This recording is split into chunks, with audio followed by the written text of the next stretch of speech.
नमस्कार जय माँ मंगला।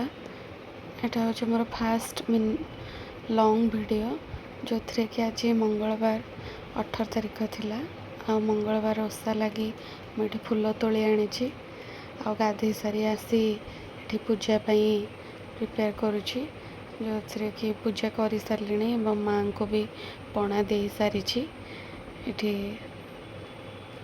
दीप लगे देछि।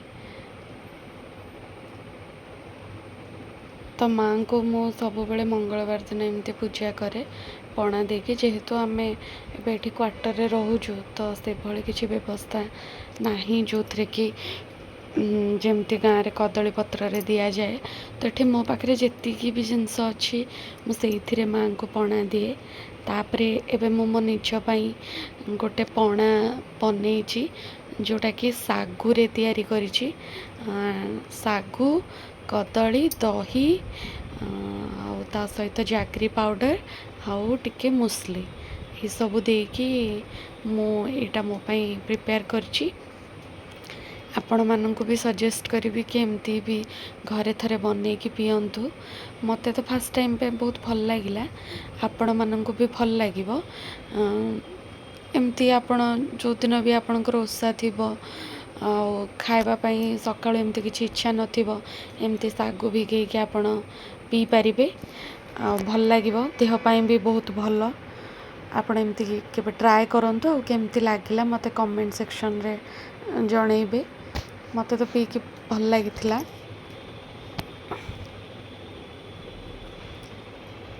तापर यहाँ पी सारापर मु लंच प्रिपेयर करुँगी जेहेतु आज हजबैंड ड्यूटी अच्छा फुल ड्यूटी अच्छी तो सी आज आसबेनि तो निजपाई एमती बस हल्का फुल्का अरुआ चाउल रे जेहेतु आज भात खिया हम तो ता सहित नॉर्मल बस मुग डाली कखारू एवं कंचा लंका अदारे तैयारी करिछि।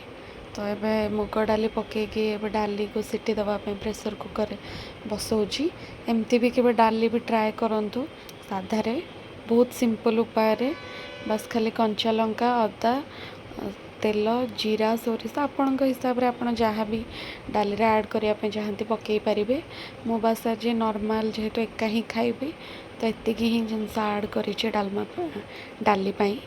तो एबे डाली को हल्का एमती फ्राए कर दूची जेहेतु प्रेसर कुकर रे सीटी दिहब। तो ये डाली बसई सारापर मो लंच प्रिपेयर करी। आज बहुत ही सिंपल लंच बनई जो थे कि केवल भात मुग डाली आउ साइड आइटम बैगन टमाटो पोटल को हल्का सेकिकी कंचा लंका और लेंबू लंच थाली भी मोर प्रिपेयर हो गला जो थे कि प्रथमे अरुआ भात रहिबो। अरुआ भात को एमती मुझे स्टाइल रे गोटे टाटिया एमती ऐड कर देछि।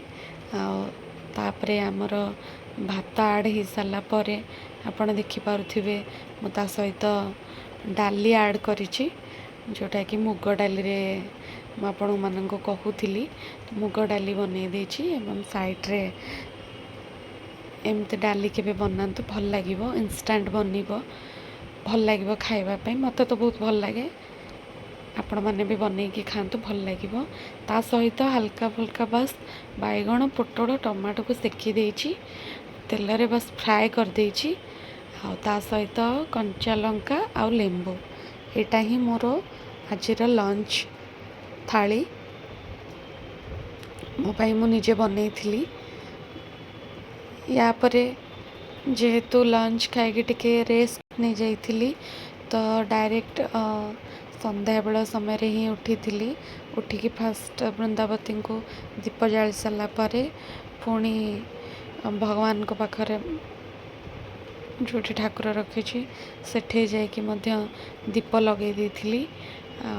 ये समयटा ना बहुत निजको भल लगे जेहेतु बहुत परिवेश बहुत काम थाए भल लगे।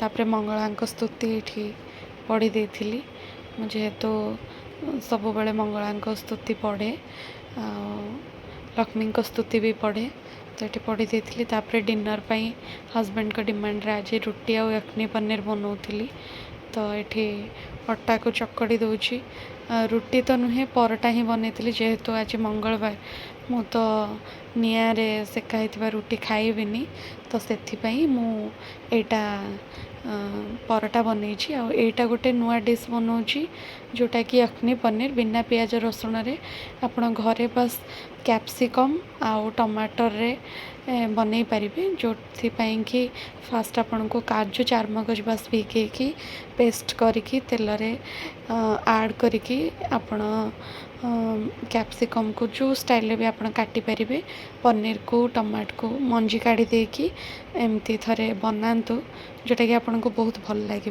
मोर परटा भी रेडी हो जाइए देखो तरकारीटा एमती थरे बनई कि आपण फैमिली आ फ्रेंड्स मान को भी दे पारिबे घरे जदि छोट पिला भी अच्छा आपण इंस्टेंट टिफिन रे भी सेमान को दे पारिबे आटा हेल्दी भी सेमान तो घरे बन के एमती ट्राए करंतु भल लगे। परटा भी ये मोर रेडी हो जाए डिनर पाई सो आशा करुँची एटा मोर फास्ट लॉन्ग वीडियो थिला जो थे कि मो डेली लाइफ रो रूटीन शेयर करछि। जदि वीडियो भल लगे लाइक एवं शेयर करेंगे सब्सक्राइब करेंगे।